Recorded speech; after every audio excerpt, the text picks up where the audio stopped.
présent, donc, on va aborder ce monothème qui concentre l'attention depuis samedi.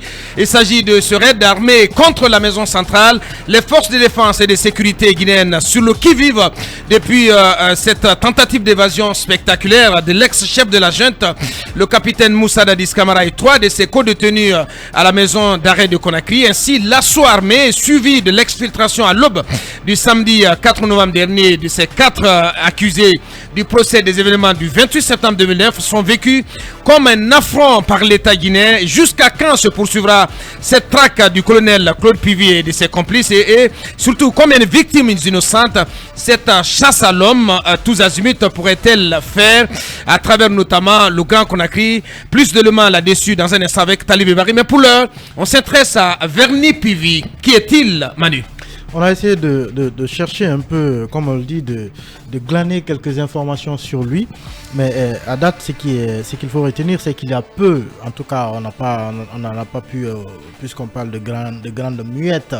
Donc, elle est restée muette. Donc, peu d'informations filtrent sur l'unité à laquelle elle appartient, mais aussi l'année à laquelle il a intégré les forces armées. Il faut rappeler, Verny Pivy est le fils du colonel Claude Pivy. Verny Pivy est présenté en tout cas comme un soldat parmi les jeunes et très turbulents militaires que l'armée guinéenne a connu. Il a bénéficié d'une formation solide, mais surtout de l'aura de son père. Et il s'est vite fait un renom au sein de l'armée, étant évidemment le fils du colonel Coplan à l'époque, très redouté. La protection dont il bénéficiait de ce dernier, malheureusement, a causé sa perte, parce qu'en 2011, le jeune soldat a été arrêté, jugé et condamné pour association de malfaiteurs. Et selon certaines sources d'ailleurs que nous avons contactées, il a en effet été interpellé dans une sombre affaire de coupeur de route. Le professeur Alpha Condé a ordonné sa radiation des forces armées, mais cette décision n'est jamais appliquée et Verny Pivy n'a pas purgé non plus la peine de prison qui lui a été infligée par la justice. Des sources nous ont aussi indiqué que la proximité du colonel Claude Pivy à l'époque et Alpha Condé, à un moment il a même battu campagne pour Alpha Condé en Guinée forestière, donc aux premières années de son mandat. Cette proximité a plutôt joué en faveur de Verny, parce que grâce encore à la bénédiction de son père, il aurait été discrètement réintégré dans l'armée, mais Alpha Condé n'aurait jamais été informé de cela. Des sources autour d'Alpha Condé nous ont dit qu'il n'a jamais été au courant de la réintégration de Verny dans l'armée. Mais sinon, il aurait réagi. Verny a d'ailleurs plusieurs fois été muté dans des garnisons à l'intérieur du pays pour justement éviter que le président ne soit au courant de sa réintégration. Mais là également, il n'est pas parti. Certaines sources nous ont parlé notamment de la garnison de Koundara où il devait y aller. Il n'est pas allé. La dernière garnison où on l'a affecté, c'était à Zérekoré. À partir de là, il s'est fait discret. Il a disparu des radars quand son père, notamment, a quitté le palais Sékou Touré jusqu'à l'avènement du CNRD le 5 septembre 2021. Et des sources nous indiquent que Verny a fait également l'objet d'arrestation après l'avènement du CNRD. Il est à nouveau radié des effectifs de l'armée, donc parce que discrètement réintégré après sa première radiation. Donc, à nouveau radié des forces armées. Il passe un court séjour carcéral avant de recouvrer une nouvelle fois sa liberté. Et cette fois, il n'aura plus qu'une seule obsession, celle de libérer son père qui a maille à partie avec la justice dans l'affaire des événements du 28 septembre. À l'ouverture de ce procès, Verny Pivy a fait parler de lui. Il aurait confié plusieurs fois à des proches son intention ferme de faire libérer son père. Il a lancé une première tentative qui a échoué, parce que cette tentative n'aurait pas été bien préparée selon certaines sources. Et c'est à partir de là qu'une chasse à l'homme est engagée contre lui à partir de janvier 2023. Donc le début de l'année déjà. Il est recherché notamment en Guinée forestière. Le renseignement militaire en effet a informé en ce moment les forces spéciales que le sergent Verny Pivy serait à la tête. Oui, sergent Verny Pivy serait à la tête d'un groupe de jeunes en préparation à Zérekoré, au sud-est du pays, pour lancer un assaut à la maison centrale de Conakry. Un groupe armé, oui. Pour lancer un assaut à la maison centrale de Conakry afin de libérer son père, le colonel Claude Pivy. Et là, nous sommes en janvier 2023. Le commando des forces spéciales est descendu à Zérekoré pour mettre main sur lui, mais lui et certains de ses hommes ont réussi à s'échapper, donc il n'a pas été arrêté. Et des sources qui l'ont côtoyé également nous ont confié que ce soldat n'a pour autant jamais renoncé à sa ferme volonté de sortir son père de prison, le colonel Claude Pivy, qui est incarcéré, comme je le disais tantôt, dans l'affaire du massacre du 27 septembre 2009. En cette matinée donc de 4 novembre, moins d'1 an après sa première tentative, c'est lui qui est soupçonné d'avoir conduit le commando qui a pris d'assaut la maison centrale de Koronti. La suite, on la connaît. Le capitaine Moussa Dadis Camara, le colonel Blaise Goumou, le colonel Moussa Tchebourou Camara et le colonel Claude Pivy sont exfiltrés. Mais si les 3 hommes, les 3 premiers donc, sont revenus sains et saufs en prison, celui qui est présenté comme la cible principale de l'assaut, donc le colonel Jean-Claude Pivy, reste encore activement recherché. Voilà globalement ce que l'on sait de Verny Pivy. Au sein de l'armée, son chef d'équipe, je ne sais pas comment ils appellent ça au sein de l'armée, n'a pas accepté de parler. Au niveau de la DIRPA, nous avons sollicité avoir des informations également sur lui, mais comme vous le savez, l'armée, elle ne parle pas. Ouais. Verny Pivy, un homme assez énigmatique, Talibé, à la fin des comptes. Et on parle aussi de ses activités dans le domaine de la sécurité privée. Il serait en tout cas à la tête d'une société de gardiennage et de protection privée. Et on apprend, des sources rapportent même que le compte de cette société aurait été gelé dans une banque de la place. Voilà, c'est le portrait que Manuel nous fait de ce monsieur. J'apprends beaucoup de choses et j'en suis retourné. Ouais. Parce que jugé, condamné, il ne purge pas sa peine de prison. Ouais. Parce que il est le fils du bien nommé colonel Pivy, à l'époque ministre de la sécurité présidentielle. Ensuite, radié, une radiation qui n'est jamais effective. Donc le garçon se promène. Ouais. Il est même discrètement réintégré au sein de l'armée. Quelle chance pour lui, affecté, mais il n'y va jamais. Ouais. Il n'y va jamais. Ouais. Non, affecté dans le nord, il n'y va pas. Oui, mais affecté dans le sud, il y va. Il y va. Ouais. Oui. Et il met en place un groupe de soldats, un groupe armé sur place. Oui. Donc c'est un garçon absolument terrible qu'on nous décrit ici. La seule énigme Aboubakar, parce que s'il en est ainsi, il faut que le parquet communique.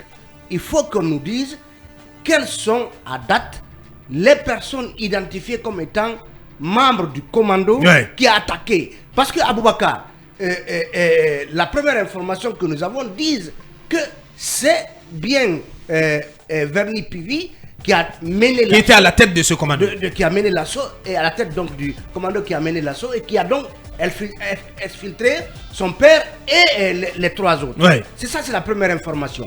Mais ça n'a pas été pour le moment officiellement alors pas du tout. confirmé. Alors ça n'a pas été officiellement confirmé. Ouais. Qu'en est-il donc?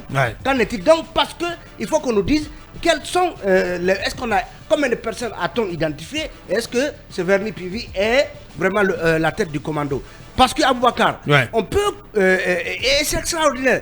Janvier déjà, il y aurait une première tentative. Donc parce que il faut indiquer que Claude Pivy et autres ont été arrêtés avant le procès qui a commencé le 28 septembre 2022. Donc janvier 2023, ils étaient déjà à plus de 3 mois, disons à 3 mois de détention à la maison centrale et le procès avait déjà commencé. Ouais. Donc ce garçon qui jure de faire libérer son père, qui aurait fait une première tentative, qui reçoit la visite des forces spéciales à Zérékoré, mais qui réussit à se faufiler, il est introuvable.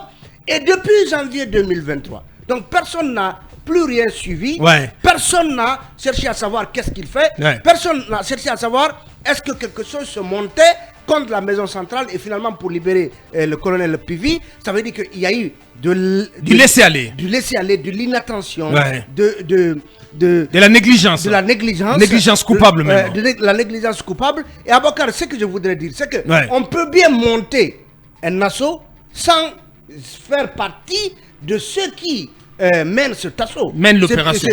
Mènent l'opération. Qu'en est-il? Il faut se poser toutes ces questions. Des questions qui restent sans réponse pour l'instant. Un avocat nous disait ici hier que selon Dadis, je crois, selon Dadis, c'est des jeunes, non, selon Pivy, c'est-à-dire que l'avocat maître Fodé Kabachi, que Pivy lui a confié que ce sont des jeunes militaires. Dadis que c'est des jeunes proches des jeunes militaires. Mais non, que ce sont des jeunes militaires qui l'ont fait. C'est maître Zokame qui a dit que apparemment que c'est des gens qui seraient liés à PIVI. À PIVI, bien entendu. Donc, chacun cherchant à tirer le drap de son côté, bien entendu. Alors c'est très grave quand même, merci Talibé, que personne n'ait eu à avoir de l'attention pour ce jeune soldat qui n'a jamais fait mystère de sa volonté ardente et farouche de faire libérer son père dans les mailles de la justice dans le cadre du procès du 28 septembre. Et quand je dis que c'est grave, parce que parlant de cette attaque, dressant un premier bilan de cette attaque, le procureur général, au-delà du bilan humain assez lourd, 9 morts, on en a parlé hier, il a aussi indiqué que plusieurs engins roulants, des armes de guerre et des grenades ont été saisis en lien avec les faits d'assassinat et de complicité. C'est très grave quand on parle d'engins roulants, mais d'armes de guerre saisies à l'occasion de cette opération, cabinet. Non, c'est carrément incompréhensible que tout ce que Manu a rappelé. Il faut une enquête sérieuse. Mais non seulement il faut une enquête sérieuse, mais ça pose aussi la véritable problématique des renseignements dans notre pays. Ouais. On peut bien comprendre que les GFS soient des opérationnels, mais ils sont aussi des gens. Non, mais attention, les renseignements ont joué leur rôle. Elles avaient signalé son cas. Oui, mais sauf que... Si ça a été pris avec les GFS... Non, mais je ne pense pas qu'on puisse dédouaner comme ça les services de renseignement. Non, mais parce que c'est vrai qu'une attaque de ce genre, elle se caractérise par son effet de surprise. C'est vrai, mais les services de renseignement sont là pour cela. Non, écoutez... Ils n'ont pas eu d'attention pour ce jeune homme. Les renseignements, parfois, donnent l'info. Ce qui s'est passé avec le Hamas... On vient de dévoiler que oui, Netanyahou était informé. Oui, bien sûr. Donc ces gens, ils peuvent donner les infos, mais maintenant, si ce n'est pas traité, il y a cette lourdeur que je dénonçais là, de l'administration. C'est comme au niveau de l'armée. En Guinée, c'est quand il faut prendre de l'argent quelque part qu'on se bouge, qu'on se manie les popotes, comme on dit. Allez, cabinet. En tout état de cause, ça prouve que l'interopérabilité entre les agences n'a pas véritablement fonctionné. J'ai l'impression d'entendre ce Koukounouno là. En tout état de cause. Si les renseignements, comme le dirait le doyen, si ça fonctionnait, peut-être que les opérationnels ne sont pas allés au bout de leur action, mais vous voyez Aboubacar, c'est vrai que on peut soupçonner, on aurait pu soupçonner dès le départ monsieur Verny de vouloir faire un assaut sur la prison de Coronti, mais si on ne se bouge pas, vous voyez, moi je disais récemment, avant même que cela n'arrive, que les seules fois où j'ai vu, on voit en fait l'État se mettre en branle et prendre véritablement les choses au sérieux, c'est quand on a dit par exemple que le capitaine Moussa Diz Camara a été atteint. Lorsqu'il a été tiré le 5 septembre, en décembre, ou quand on a dit que la maison d'Alpha Condé a été attaquée. C'est-à-dire que vous avez l'impression qu'on ne prend rien au sérieux. On est dans la réaction, mais pas dans l'anticipation. On est ni dans l'anticipation et on ne prend sincèrement rien au sérieux, sincèrement. Vous avez l'impression que tout vient du président. Oui, cette verticalité où on vous donne l'impression que vous êtes celui qui gère tout, qui a droit de vie de moi. Et ça fait. Et puis à Boaka, l'autre chose, c'est un peu le fait pour les politiques. Vous voyez, quand on dit que monsieur Verny n'a pas purgé sa peine parce que son papa étant proche d'Alpha Condé, on comprend là l'investissement de la filière de l'armée par celle politique. Cette proximité-là fait qu'on obstrue complètement toutes les décisions et la conséquence, vous voyez, des années après, la conséquence, le fait que ce monsieur qui est décrit comme étant quelqu'un qui a fait bon chemin avec les coupeurs de route et qui a été radié de l'armée est revenu pour mettre en danger mais toute une nation, parce que imagine Aboubacar, vous ne pouvez pas imaginer. Parce que tout cela pour le moment, on le dit au conditionnel. Oui, Aboubacar, vous ne pouvez pas imaginer. Vous ne pouvez pas imaginer Aboubacar. Parce qu'on ne finira jamais d'évoquer les conséquences qui pouvaient découler de ces raids armés. Pour reprendre Talibé ce matin, est-ce que c'est la vie de toute une population carcérale qui était en danger?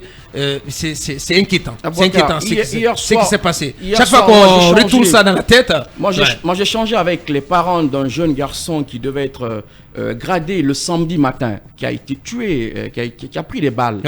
Mais vous ne pouvez pas imaginer, c'est un garçon brillant qui a fait des études au Sénégal et qui est revenu, vous comprenez. Ouais. Et ce garçon devait être gradé le samedi.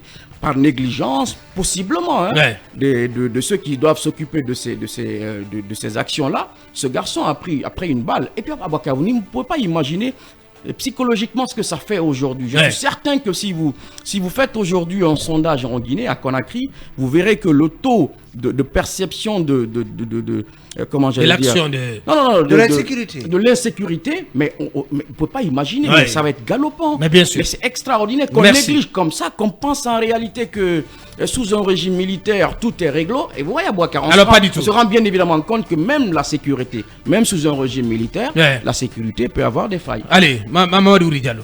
Non, le portrait que Manu vient de dresser du désormais tristement célèbre Verny Pivi révèle effectivement, comme Talibé l'a dit, le mot a justement été employé, un enfant terrible de l'armée qui a été un permanent impuni parce que toutes les charges qui ont été mises à son compte dans son parcours de jeune soldat et qui n'ont pas fait effet de sanction, évidemment, nous démontrent par la suite que certainement il jouissait pleinement de l'ombre de son géniteur, mais qui aussi est quelqu'un qui occupe une position dans l'armée, donc de son père Claude Pivi.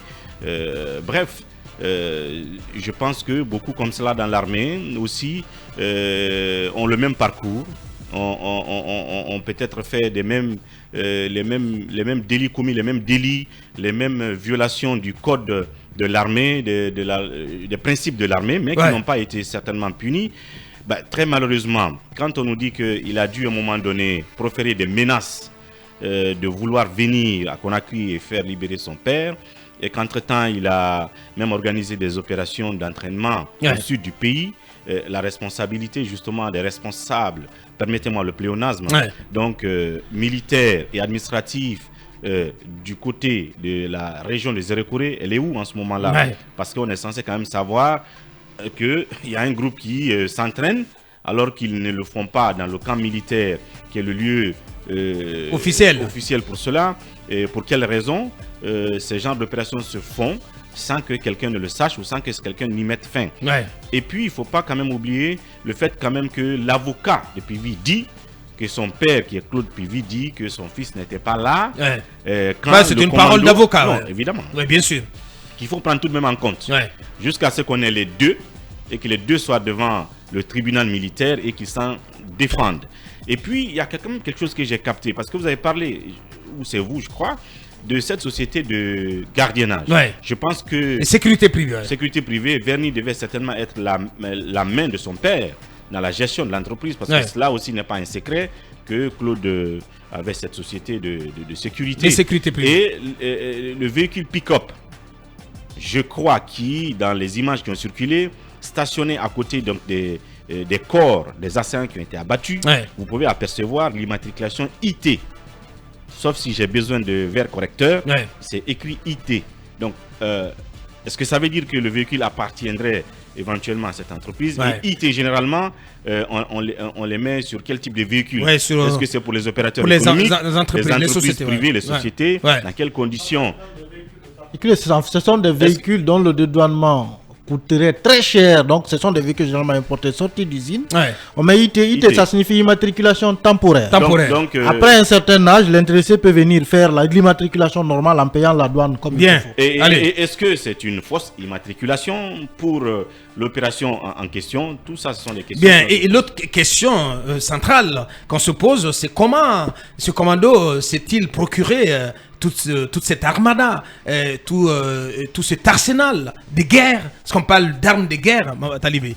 Oui, c'est là-dessus que les enquêtes ou l'enquête doit se concentrer. C'est important. Oui, c'est important. Quand vous prenez cette affaire d'assaut, il y a beaucoup de compartiments. Il y a bien beaucoup, justement, d'aspects à clarifier. À questionner. Comment ils se sont procurés ces armes? Comment les ont-ils collectées? Comment ont-ils préparé cet assaut à l'insu des services de renseignement, alors que le jeune Verny est déjà justement signalé comme étant un élément dangereux. Comment ont-ils pu se retrouver dans la zone de Kaloum? Est-ce que ils s'y sont positionnés avant le jour J pour agir, ou est-ce que ils ont pu passer sous le nez et la barbe de l'impersonnant dispositif de sécurité qu'il y a au pont 8 novembre? Donc, je pense qu'il faut que la justice ait de la considération pour les citoyens que nous sommes. Parce que nous devons... non, mais en principe, Talibé, non, la justice, le parquet général doit faire un point quotidien de cette situation. Mais le PG, il a fait une seule sortie après. Ça n'est terminé. Pour lui, c'est terminé. Mais non, Manu, il faut nous prendre au sérieux. Il faut prendre le peuple au sérieux, mon cher. Quand même. Il va le faire. Oui. Il va le faire comment? Tu es de son service de communication? Pour terminer, j'ai peur que la sortie du procureur dimanche ne vise qu'à nous donner un os à croquer. Les journalistes demandent des comptes, donnons-leur des éléments un morceau à croquer. Et ils vont broyer ça pendant toute la semaine. Alors que mais il y a des observateurs qui pensent qu'il faut un conseil de défense. Il faut un conseil de défense extraordinaire sous l'égide du colonel. Et que, en tout cas, l'opinion ait des infos par rapport à ce qu'il s'est passé. C'est ce qu'on a réclamé. Et le procureur général, forcément... non, pas tu dis de guerre. Non, pas un conseil de guerre. On n'est pas en guerre. Oui, en fait, ça s'appelle aux États-Unis le conseil de guerre. Bon, on n'est pas aux États-Unis. Le conseil de défense, ici en Guinée. Même si c'est la justice qui est en bas. Allez, le procureur va faire de nouvelles communications parce que j'apprends qu'il y a de nouveaux éléments, forcément.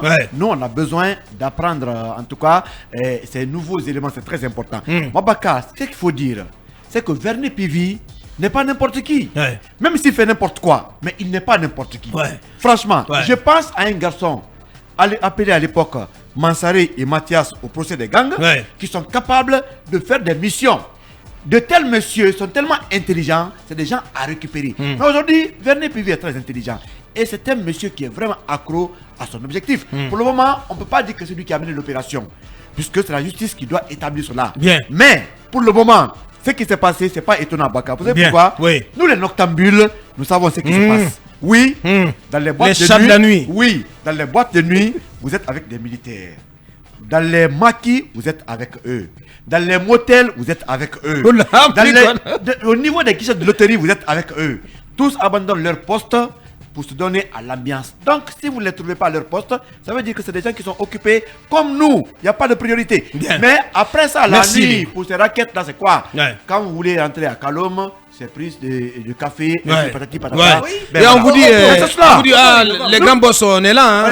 Voilà, les éléments sont en place. L'autre fois, j'ai dit à quelqu'un, il dit, grand, pris le café. Il dit, mais moi, je ne suis pas un barman là. Je ne donne pas le prix du café. Et tous ces risques aussi, ces risques de poursuite contre ces militaires et agents de la garde, en fait, de l'administration pénitentiaire qui ont été radiés, les risques de poursuite à ne pas du tout exclure pour toute la soixantaine de militaires et d'agents de l'administration pénitentiaire qui ont été radiés avant-hier.